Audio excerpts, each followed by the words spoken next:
अस्सलामु अलैकुम वरहमतुल्लाहि वबरकातुहू। अल्हम्दुलिल्लाहि रब्बिल आलमीन वल-आक़िबतु लिल-मुत्तक़ीन वस्सलातु वस्सलामु अला सय्यिदिल मुरसलीन व अला आलिहि व सहाबिहि अजमईन, अम्मा बअद। औज़ु बिल्लाहि मिनश शैतानिर रजीम। बिस्मिल्लाहिर रहमानिर रहीम। इन्नस्सलाता तन्हा अनिल फ़हशाइ वल मुनकर। सदक़ल्लाहु मौलाना अज़ीम व सदक़ा रसूलुहुन नबियुल करीम व नहनु अला ज़ालिका लमिनश शाहिदीन व शाकिरीन वल्हम्दुलिल्लाहि रब्बिल आलमीन। बादो तौहीद के मतवादो शम्ए रिसालत के परवानो, गौसो ख्वाजा के दीवानों, अवलिया किराम के जानिसारों, आइए कुछ सुनने से कबल हम और आप आबे के बदरुद्जा देवा के शमशुदुहा, हम गरीबों के आका मालिक के जन्नत हुजूर हुए फिदा जनाब मोहम्मद मुस्तफ़ा सल्लल्लाहु अलैहि वसल्लम की बारगाह में जिस तरह के पढ़ाओ मेरे साथ बड़े मोहब्बत से अस्सलातु वस्सलामु अलैका या रसूलुल्लाह, अस्सलातु वस्सलामु अलैका या हबीबल्लाह, अस्सलातु वस्सलामु अलैका या हबीबल्लाह, अस्सलातु वस्सलामु अलैका या नबीयल्लाह, अस्सलातु वस्सलामु अलैका व अला आलिका व सहाबिका या रहमतुल लिल आलमीन।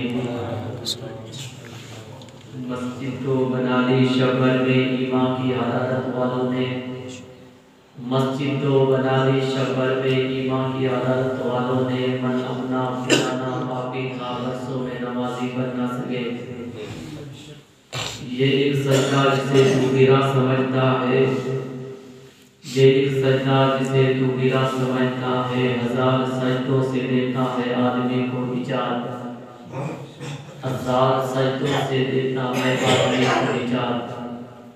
मेरे प्यारे आका सल्लल्लाहु अलैहि वसल्लम के प्यारे दीवानों, मैंने जिस आयत करीमा की तिलावत करने का शर्फ हासिल किया, अल्लाह ताला इरशाद फरमाता है इन्नस्सलाता तन्हा अनिल फ़हशाइ वल मुनकर। बेशक नमाज बेहयाई और बुरी बातों से रोकती है। प्यारे आका अलैहिस्सलाम के प्यारे दीवानों, अल्लाह कुरान में फरमाता है कि नमाज बेहयाई और बुरी बातों से रोकती है। नमाज पढ़ने के बाद अगर कोई बंदा चोरी करे या नमाज पढ़ने के बाद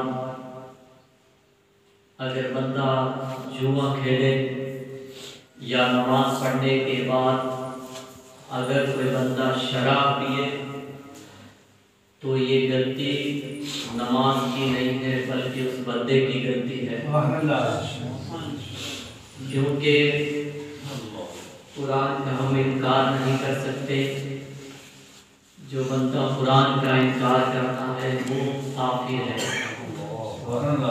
कुरान तो फरमाता है कि नमाज बेहयाई और बुरी बातों से रोकती है, लेकिन नमाज पढ़ने के बावजूद हम गुनाह में मुब्तला होते हैं। तो क्या ये नमाज की कसूर है? नहीं प्यारे आका अलैहिस्सलाम के प्यारे दीवानों, ये नमाज की कसूर नहीं है बल्कि हमारी कसूर है। हज़रात गिरामी, आज हम नमाज से बहुत दूर हैं। नमाज हर आकिल बालिग पर नमाज फर्ज है, चाहे औरत हो चाहे बंदा हो। हुजूर तो यहाँ तक फरमाते हैं कि बच्चे की 7 साल उम्र हो जाए तो उसे नमाज पढ़ने का हुक्म दीजिए। और जब बच्चा 10 साल का हो जाए तो अगर नमाज ना पढ़े तो उसे मार कर नमाज पढ़ाए। ये कौन फरमा रहे हैं? ये हमारे आका फरमा रहे हैं।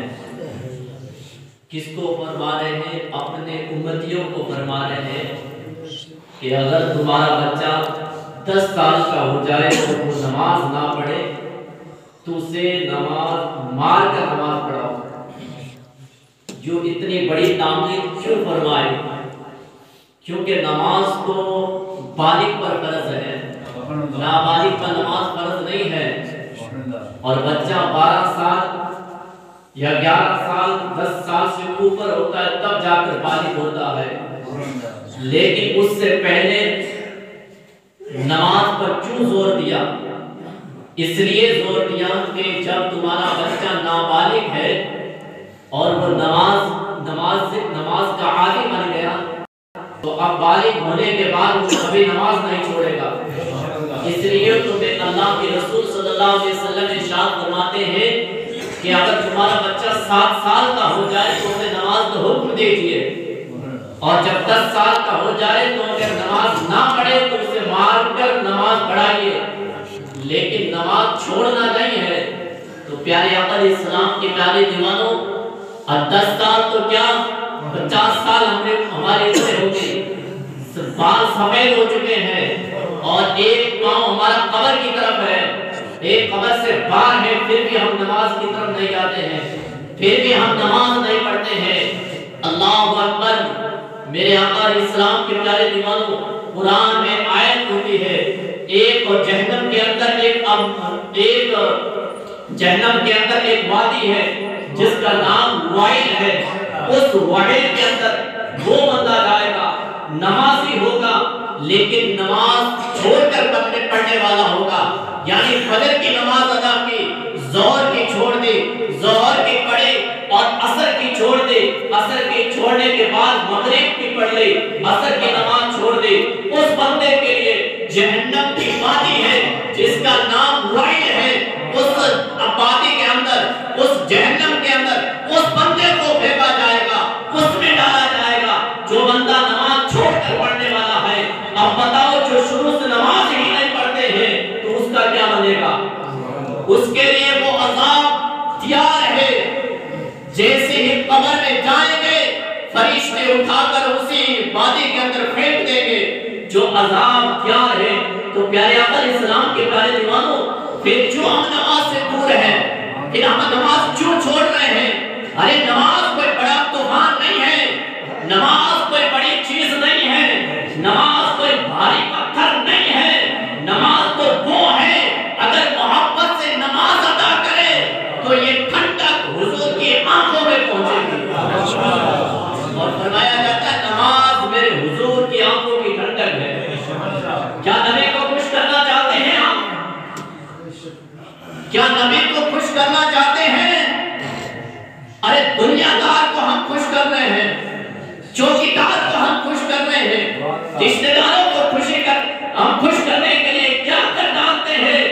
लेकिन उस नबी का कभी सोचा है जिस नबी का हम कलमा पढ़ते हैं, जिस नबी के हम उम्मती हैं? अरे वो नबी जिन्होंने पूरी रात रो रो कर हमारे लिए दुआ किए थे, वो नबी जो पैदा हुए तो उम्मती, हे मौला मेरी उम्मत की बख्शिश फरमा दे, मेरी उम्मत की बख्शिश फरमा दे। लेकिन हम अपने नबी के खातिर क्या किया है? हमने कौन सा काम किया है जिस काम से मेरे नबी खुश हो जाए? कौन सा काम किया है? अरे वो एक नमाज, छोटी सी नमाज, उसे हम छोड़ रहे हैं और फिर हम चाहते हैं कि हम कामयाब हो जाए। नहीं मुसलमानों, कामयाब नहीं हो सकते आप। कुरान कह रहा है, हम नहीं कर रहे, कह रहे तो आप कामयाब नहीं हो सकते। आपके पास माल होगा, दौलत होगी, पैसे होंगे, फिर भी कामयाब नहीं हो सकते।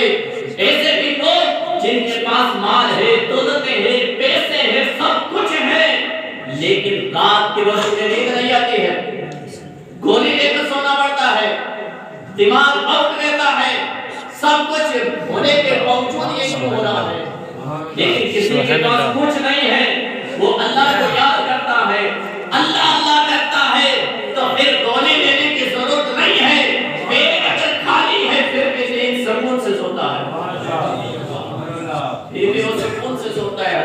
उम्र फारूक आज़म वक्त के बादशाह है, वक्त के शहंशाह है। जब सोते थे ना जंगलों में जाकर सो जाते थे, पत्थर पर सर रखकर सो जाते थे।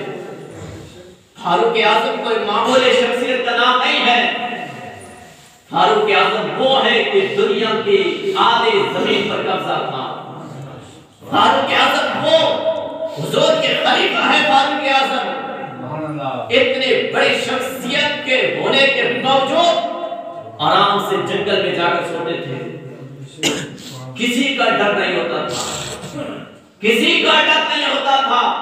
लेकिन प्यारे अब्दुल इस्लाम के प्यारे जवानों, आज हमारे पास अगर दौलतें आ जाए, जमीनें हैं हमारे पास, पैसा है, लेकिन हमें डर लगता है कोई चोर आगे चोरी ना कर ले, पैसे जमीनों पर कब्जा ना कर ले, हमारी गाड़ी ना ले जाए, हमारी माल और दौलत ना ले जाए। हम माल और दौलत के खातिर पूरी रात जागते हैं कि कोई चोर ना आ जाए। लेकिन वो शेख वक्त का बादशाह जिनके पास सब कुछ था, लेकिन वो आराम से जंगल में सोते थे। किसी का डर नहीं था। क्यों नहीं था? क्या वजह थे?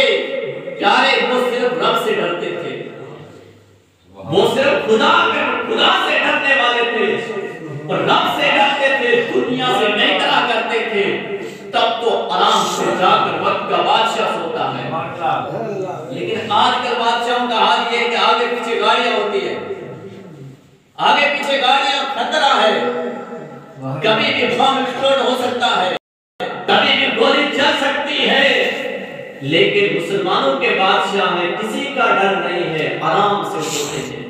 क्यों? कि उनके दिल के अंदर खुदा का खौफ था, खुदा का खौफ था। हजरत उस्मान गनी तो खलीफा है हुजूर के, वक्त के बादशाह है, लेकिन जब कब्रिस्तान के अंदर जाते तो जोर कतार रोते थे। हजरत उस्मान गनी कब्र पे जाते तो रोते, आंखों में आंसू जारी होते। और उनके बारे में फरमाया गया है कि हुजूर ने फरमाया, अगर किसी जन्नती को देखना है तो उस्मान गनी को देख लो। जन्नत की टिकट हुजूर ने दी कि ये जन्नती है। लेकिन हाल ये है कि रब के खौफ से कब्र में जाते हैं तो रो रहे हैं। लोगों ने पूछा, है अमीरुल मोमिनीन, आप तो जन्नती है, आप क्यों रो रहे हैं? हज़रत उस्मान गनी फरमाते हैं कि कब्र पहली मंजिल है, कब्र पहली मंजिल है, अगर इस मंजिल से पार हो गया तो बल्ले बल्ले है। रुकते थे खुदा के खौफ से। लेकिन आज हमारे पास नमाजें भी नहीं, कुछ भी नहीं है, फिर भी हम रब की बारगाह में नहीं रोते हैं, नहीं गिड़गिड़ाते हैं। लेकिन अल्लाह वालों की हाल जिंदगी का मुताला करें, उनकी जिंदगी पढ़े आप। क्या उन्होंने कभी नमाजें छोड़े थे? गौसे पाक ने कभी नमाजें छोड़ी? गरीब नवाज ने कभी नमाजें छोड़ी? औलिया किराम ने कभी नमाजें छोड़ी? नहीं, वो अल्लाह अल्लाह करते थे। आज भी दुनिया याद कर रही है। और अल्लाह ने ये अल्लाह अल्लाह का जिक्र किया तो फिर अल्लाह उन्हीं का हो गया, फिर अल्लाह क्या हो गया? उन्हीं का हो गया। हजरत बाबा फरीद के मुरीद हजरत निजामुद्दीन औलिया बैठे थे। बाबा फरीद ने कहा, ए निजाम, क्या बनना चाहते हो? महबूब बनना चाहते हो या मुहीब बनना चाहते हो? क्या कहा? क्या महबूब बनना चाहते हो या मुहीब बनना चाहते हो? सवाल किया, मुहीब बनना चाहते हो या महबूब बनना चाहते हो? निजामुद्दीन औलिया ने कहा, हुजूर, मैंने अपनी, आप ही बता दो। का नहीं, आप बताओ। का मैं अपनी माँ से पूछ कर आऊंगा। और की बात बारगाह से निकलते हैं। निकले के रास्ते में एक कोई मलक बैठा था। अर्ज करते हैं, बाबा उसने पूछा कहाँ जा रहे हो? कहा माँ के पास जा रहा हूँ। बाबा एक मसला है पूछना है। कहा बेटा पूछिए कौन सा मसला है? कहा मेरे पीर ने कहा है कि मोहिब बनना चाहते हो या महबूब बनना चाहते हो? क्या कहा? मोहिब बनना चाहते हो या महबूब बनना चाहते हो? तो मलक ने कहा बेटे अपनी माँ से पूछ कर, पहले अपनी माँ से पूछो फिर जवाब दूंगा। चले अपनी माँ के पास गए, अर्ज किया, पूरा वाक़या सुनाया। माँ से कहा कि अम्मी जान हमारे पीर मुर्शिद ने कहा है मोहिब बनना चाहते हो या महबूब बनना चाहते हो? माँ ने कहा बेटे इस मसले का जवाब जो रास्ते में आपको जो मलक मिला था ने वही जवाब देंगे, इसी वही जवाब देंगे। और मलक से पहले होकर आए थे। मलक ने कहा पहले अपनी माँ के पास जाओ और सुबह के वक्त आना, फिर मैं जवाब दूंगा। कहा ठीक है। रात गुजरी, माँ से सलाम किया और चल पड़े। दिल में ख्याल है, दिल में यही तसव्वुर है उस मलक से पूछूंगा वो जवाब दे देंगे। घर से निकलते जहाँ मलक की मुलाकात हुई थी वहां पहुंचे तो मलक वहां मौजूद नहीं है। जिस जगह पर था मौजूद नहीं, जगह खाली है। लोगों से पूछा कि यहाँ एक कल अल्लाह वाला बैठा था, बाबा बैठा, कोई मलक बैठा था। लोगों ने कहा वो तो मर गया, उसे का इंतकाल हो गया। कहा उसकी कब्र कहाँ है? लोगों ने कहा उसकी कब्र नहीं है, वो देखो कचरे के ढेर पर फेंका हुआ है। क्या कहा? कब्र नहीं है, फेंका हुआ है कचरे के ढेर पर। निजामुद्दीन औलिया जाते हैं, देखते क्या है वही मलक कचरे के ढेर पर पड़ा है। और वहां जाने के बाद हाथ बांध कर अर्ज करते हैं बाबा कल आपने वादा किया था कि सवाल का जवाब दूंगा, अगर आपको मरना ही था तो वादा क्यों किया? अगर मरना ही था तो वादा क्यों किया? अब मेरा इस वादे को कौन निभाएगा और मेरे सवाल का जवाब कौन देगा? क्यों वादा किया? अगर मरना था तो बता देते, वादा ना करते। क्यों वादा किया? मेरे सवाल का जवाब दे। इतना कहना था कि वो उठकर खड़े हो गए, जो पड़े थे कचरे पर उठकर खड़े हो गए। कहा बेटे सवाल का जवाब सुनना चाहता है? कहा हाँ जवाब सुनना चाहता हूँ।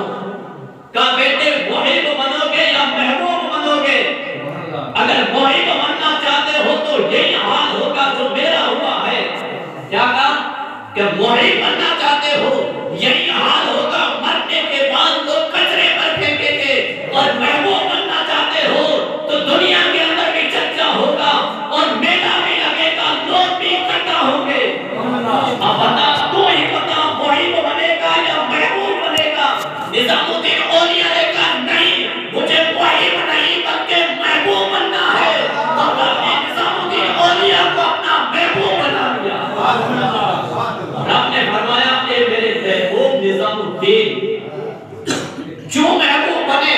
कुछ तो बचे होंगे। क्या नमाजें छोड़े थे? नहीं, नमाजें नहीं, वाजिबात नहीं, नफिल नहीं, बल्कि वो तो कोई शरीयत के खिलाफ ऐसी कोई चीज भी नहीं की। नमाजें पढ़ी, वाजिबात ना छूटा, सुन्नतें नहीं छूटी, नफिल पर नफिल अदा करते रहे, अल्लाह को याद करते रहे। एक दिन वक्त आया, रब से मेरे से आवाज आती है निजाम पहले मोहिब था आज महबूब बना लिया मैंने। अब हम कब महबूब बनेंगे? और सबकी तमन्ना है ना महबूब बनने की, और होनी चाहिए, होनी चाहिए, सबकी तमन्ना होनी चाहिए अल्लाह हमें महबूब बना ले। बेशक। और बना लेगा। कब बनाएगा? जब हम नेक अमल करेंगे तब बनाएगा। नमाज छोड़ दे, सुन्नतें छोड़ दे, वाजिबात छोड़ दे, शरीयत छोड़ दे, फिर महबूब नहीं बनाएगा रब, महबूब नहीं बनाएगा। फिर रब तो फरिश्ता मुकर्रर करेगा कब्र के अंदर, ये जो मेरा बंदा है मेरी खाता था लेकिन मेरी नाफरमानी किया करता था। आज जो हम सब का खा रहे किसका है? ये खा रहे किसका है? क्या हमारे बलबूते का? हम सोचते हैं कि हमने कमाया, हमने कोशिश की, ये सब कुछ है, हम ही कमाते हैं, ये सब हमारा है। नहीं, रब ने दिया है। तब अगर हमारे पांव ना होते क्या कमा लेते? पांव ना होते कमा लेते, हाथ ना होते कमा लेते। हाथ हो आंखें ना हो फिर किस काम का शरीर? सब कुछ हो आंखें ना हो फिर किस काम का? नहीं, ये तो दोनों हाथ उठाकर रब का शुक्रिया अदा करे कि अल्लाह ने हमें ऐसा जिस्म अता फरमाया कि हम सब कुछ कर लेते हैं। अब दिया रब ने, सब कुछ दिया रब ने, तो फिर खाने के बावजूद हम शुक्रिया अदा क्यों नहीं? मिसाल पेश करता हूँ कि सेठ से आप पैसे लेकर आते हैं उधारे, पूरी उम्र में ढूंढते हैं कि इमरजेंसी काम था, किसी ने हमें पैसे दिए, जिंदगी भर उसे याद करते हैं, लेकिन कभी उसे तो याद कर लो जिन्होंने जिंदगी अता फरमाई है। उसे तो याद करो जिसने जिंदगी अता फरमाई है।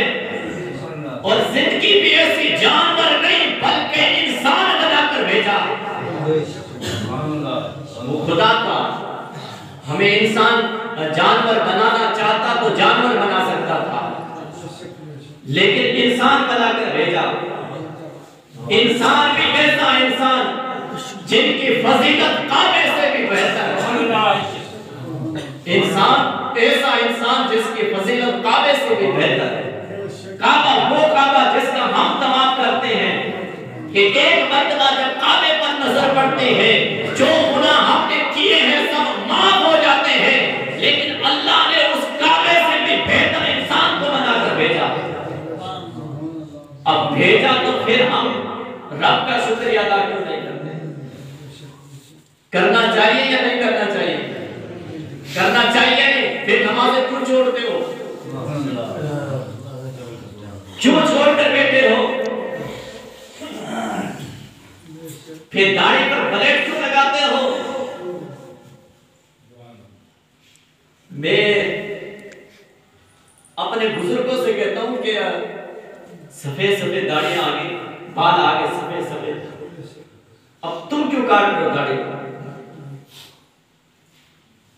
क्या वजह है? अब जो जवान तो सोचते हो कि यार दाढ़ी रखेंगे हमारी शादी नहीं होगी, रिश्ता नहीं मिलेगा। तो बूढ़े लोग आप किसके चक्कर में हो बताओ? किसके चक्कर में हो बताओ? क्या बाल काटते हैं? क्या हाथ शुरू होती है? नहीं, ये तो सुन्नत रसूल है। ये वो सुन्नत है जो हुजूर ने अपने बाल मुबारक रखे थे। हुजूर की सुन्नत है और हम हुजूर की सुन्नत को गड़े के अंदर फेंक रहे हैं। हुजूर की सुन्नत को हम काट रहे हैं, उस तरह फेंक रहे हैं। क्या अंग्रेज बनना चाहते हो? अंग्रेज बनना चाहते हो तो याद रखो हाल ये होगा कब्र के अंदर।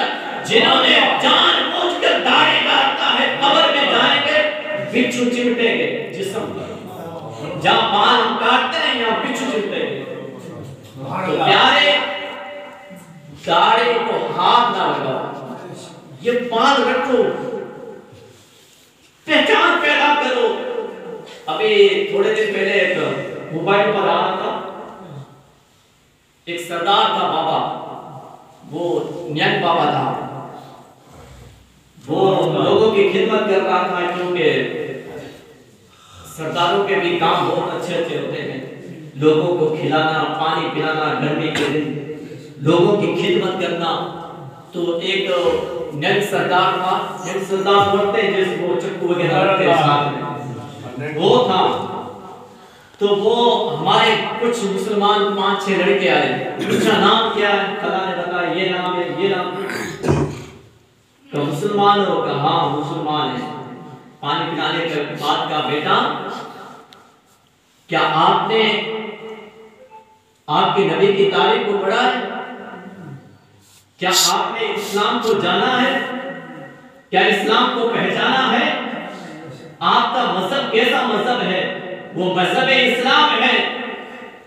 और जो मजहब इस्लाम यहां तक आया, उनको लाने वाले मुस्तफा की जात है, नबी की जात है। और अपनी पहचान को आप भूल कर चुके हो, अब पहचाना भी नहीं जाता है ये बंदा कौन है। तो इसलिए बेटे दाढ़ी रखा करो, कपड़े सही से पहना करो, जो हमें इस्लाम कहता है वो ड्रेस पहना करो, कुछ पहचान पैदा करो।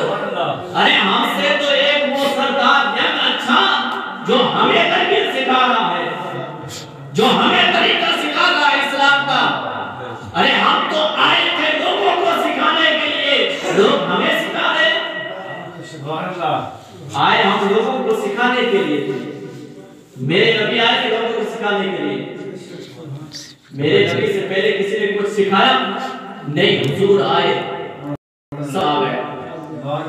हम आए लोगों को सिखाने के लिए, क्या लोग ही हमें उल्टा सिखा रहे हैं। तो प्यारे आका इस्लाम के प्यारे दीवानों, नहीं, जो हमारा तरीका है, जो हमारा मजहब है, जो हमारा इस्लाम है, उसे छोड़कर हम कहां जाएं और क्यों जा रहे हो? अरे ये रास्ता क्यों अपना रखा है हमने इस्लाम छोड़कर? नहीं, लोग तो आ रहे हैं हमारे दामन में और हम बाहर निकल रहे हैं। लोग धीरे धीरे हमारे दामन में आ रहे हैं, इस्लाम के रास्ते पर आ रहे हैं। आज वही कलमा पढ़ने वाला रास्ता छोड़कर भटक रहा है। नहीं प्यारे अपने इस्लाम के प्यारे दीवानों, अब वक्त नहीं रहा, अब वक्त है बदलने का। ये पुरानी सृष्टियां छोड़ दो, कब तक रखोगे? ये पुराने वाला सिस्टम चलेगा कब तक? कुछ पहचान पैदा करो। अरे बुजुर्गों का जो तरीका था उससे तो हम फर्ज हो गए, उससे तो हट गए, एकदम उससे हट चुके हैं। वो किसी ने कहा था नहीं कि पहले वक्त था, दौर था, मस्जिदें कच्ची हुआ करती थी, लोग छपरों की नमाज पढ़ा करते थे, लेकिन उस वक्त नमाज बहुत पक्के थे। चाहे सर्दी आए, चाहे बारिश आए, चाहे तूफान आए, लेकिन वो नमाज नहीं छोड़ा करते थे, घर भी कच्चे हुआ करते थे। मेरे हुजूर की जिंदगी का मुताला करो, 7-7 दिन तक चूल्हा नहीं जला करता था, पेट पर पत्थर बांधा करते थे नबी। हजरत फातिमा के घर 3-3 दिन, 7-7 दिन, 12-12 दिन चूल्हा नहीं जला करता था। लेकिन उन्होंने कभी हुजूर की शरीयत से नहीं टकराए, हुजूर की शरीयत को नहीं छोड़े। उस करबला के दास्तान कहां गई? जिन्होंने करबला की सरजमीन पर 72 जख्म खाए थे और अपने सब कुछ कुर्बान किया था, लेकिन आखिरी सजदा नहीं छोड़ा था। आखिरी सजदा करबला की सरजमीन पर अदा किया था। और जब इमाम हुसैन शहीद हो गए थे तो हजरत ज़ैनब ने अपने जो रिश्तेदार थे, औरतें थे, उनसे कहा असर का वक्त हो गया, नमाज पढ़ो। औरतों ने कहा बेबे पानी नहीं है, वुज़ू कैसे करें? 3 दिन पहले पानी बंद हो गया था। तो हजरत ज़ैनब ने क्या कहा था? कहा तयम्मुम कर लो, पानी नहीं है तो तयम्मुम करो। कि मिट्टी भी खून हो चुकी थी, मिट्टी भी खून हो चुकी थी, अब सफेद मिट्टी भी नहीं थी, अब कैसे वुज़ू किया जाए? तो हजरत ज़ैनब ने कहा था कि मेरी मानने वालियों, अहले बैत के औरतों, अगर मिट्टी भी नहीं है तो इसे खून से तयम्मुम कर लो, लेकिन नमाज छोड़नी नहीं है, नमाज नहीं छोड़नी है। और नमाज नहीं छोड़ी थी। सब रिश्तेदारों की लाशें पड़ी थी सामने और लोग घोड़े दौड़ा रहे थे लाशों के ऊपर। यजीद थे, वो घोड़े दौड़ा रहे थे। और लाशें चूर चूर हो चुके थे, लेकिन फिर भी नमाज नहीं छोड़ी थी, नमाज नहीं छोड़ी थी। क्या आज हमारे ऊपर कोई तलवार चल रही है? क्या हमारे जिस्म कट चुके हैं? क्या हम वीरान हो गए? सब कुछ सही सलामत है, सब सही सलामत है, फिर नमाज क्यों छोड़ रहे हैं? सब कुछ सही सलामत के बावजूद नमाज छोड़ रहे हैं। और हम समझते हैं नमाज कोई बड़ा पहाड़ होगा, हम नमाज पढ़ेंगे तो पहाड़ गिर जाएगा। पहाड़ नहीं गिरने वाला। आज से शुरू कर लेना, घर पे पहाड़ गिरे तो अगले जुम्मे बता देना पहाड़ गिरा। पहाड़ नहीं गिरेगा, नमाज पढ़ो। 5 मिनट या 6 मिनट लगते हैं नमाज में। आए जैसे सजदा कर लिया करो, वो बख्शने वाला रब है। और हम सजदा करेंगे तब बख्शेगा ना, हम सजदा नहीं करें तब कैसे बख्शिश होगी? इस सर को अरे किसी सेठ के सामने तो झुका देते हो, लेकिन जिस जगह पर झुकना था उस जगह पर झुकाते नहीं है। दोस्तों, सेठ के सामने झुकाओ या ना झुकाओ ये तो आपकी मर्जी, लेकिन रब की बारगाह में झुका दिया करो जरूर। यही सर कल हमारे रब की बारगाह में कहेगा मौला इसने झुकाया था, रब फरमाएगा मैंने बख्श दिया इसको। झुकाएंगे तब बख्शिश होगी, और झुकाएंगे ना नहीं तो क्या? झुकाएंगे ना तब क्या होगा? कुछ भी होगा। प्यारे असल इस्लाम के प्यारे दीवानों, सिर्फ बातें करने से बड़ा नहीं होता है आदमी, घर के अंदर पचेस सलटने से बड़ा नहीं होता है। क्या यह काम की कोई पचेस सलटने से बड़ा नहीं? रब की बारगाह में बड़ा वो है जो रब की बारगाह में सजदा नज़ीर होता है। ये दुनिया की बातें, ये दुनिया की हताइयां ये भी रह जाएगी। यहाँ तो सब कुछ यही रह जाएगा, साथ में क्या जाएगी? नेक अमाल जाएंगे, नेक अमाल जाएंगे, नमाजें जाएगी। हम अल्लाह को याद किया, अल्लाह का जिक्र किया, वो जिक्र जाएगा। आखिरी बात अर्ज करता हूँ, अल्लाह के नबी हजरत ईसा अलैहिस्सलाम का एक रास्ते से गुजर हुआ, बस्ती के अंदर से जा रहे थे, एक गांव से जा रहे थे। लोगों को पता चला कि अल्लाह के नबी हजरत ईसा अलैहिस्सलाम आ रहे हैं। लोग आए इस्तकबाल के लिए, पूरा गांव इकट्ठा हो गया कि हजरत ईसा अलैहिस्सलाम आ गए। हजरत ईसा अलैहिस्सलाम वहां कयाम किया। तो जिस वक्त हजरत ईसा अलैहिस्सलाम आए थे तो उस वक्त हरियाली ही हरियाली, चारों तरफ हरियाली, खेत बाड़ियां, फूल, बड़े बड़े मकान, महल, यानी मुसलमान चारों तरफ हरियाली, गुलाब, सब कुछ था। हजरत ईसा अलैहिस्सलाम चले गए। कई साल गुजरे, फिर उसी रास्ते से गुजरे, किसी रास्ते से, उसी रास्ते से जो पहले कई साल पहले गुजरे थे, और वहां लोगों ने इस्तकबाल किया था। लेकिन आज क्या देखते अल्लाह के नबी के गांव वीरान है, वो घर गिरे हुए हैं, घर वीरान पड़े हैं, ना हरियाली है, ना खेत है, ना पानी है, कुछ भी नहीं है। तो अल्लाह के नबी हज़रत ईसा अलैहिस्सलाम अल्लाह की बारगाह में दोनों हाथ उठाकर अर्ज करते हैं, मौला आज से कई दिन पहले मैं यहाँ से गुजरा था, लेकिन चहल पहल थे, लेकिन आज तो वीरानी का सिस्टम हो गया, वीरान पड़े सब कुछ, कोई भी नहीं है, ना खेत, ना खैलान, ना पानी, ना महल, ना घर, ना बच्चे, कुछ भी नहीं है।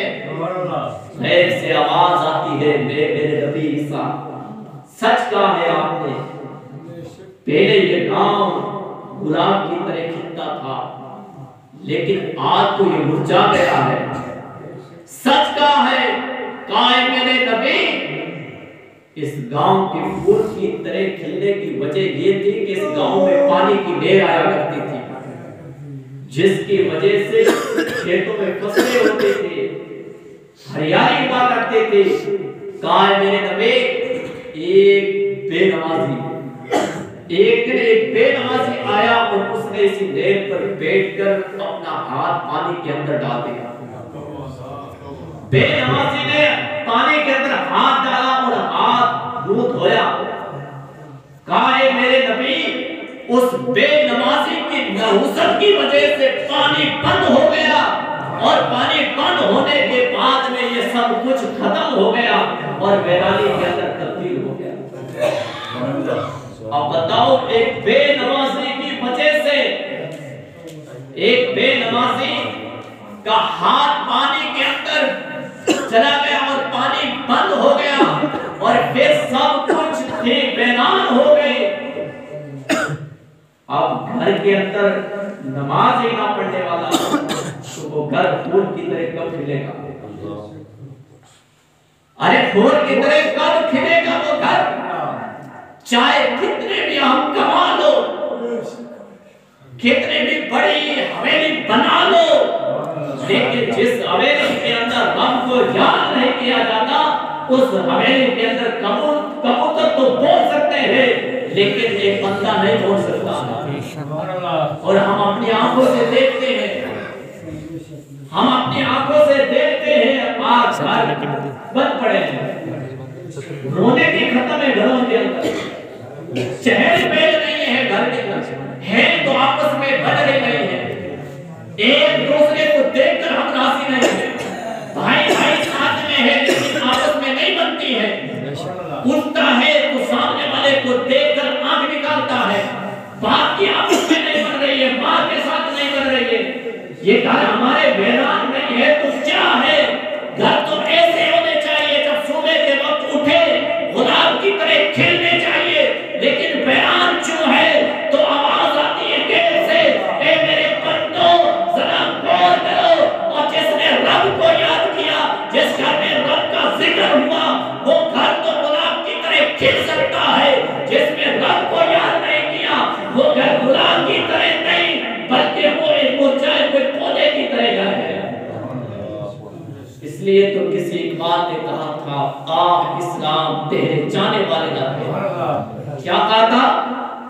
अल्लामा इकबाल ने कहा था, आह इस्लाम तेरे चाहने वाले ना रहे, जिनका तू चांद था सोस वो हाले ना रहे, वो हाले ना रहे। और आज भी वो जो इब्राहिम सा ईमा पैदा आज होती है अंदाज़े गुलिस्ता पैदा। ऐलान समात फरमाया 9 तारीख यानी आने वाली 9 तारीख को शाम के वक्त जलाल सर सैयद जमाल शाह का उर्स मुबारक है, वहाँ से दावत आई हुई है, आप ज़्यादा से ज़्यादा तशरीफ ले जाएं।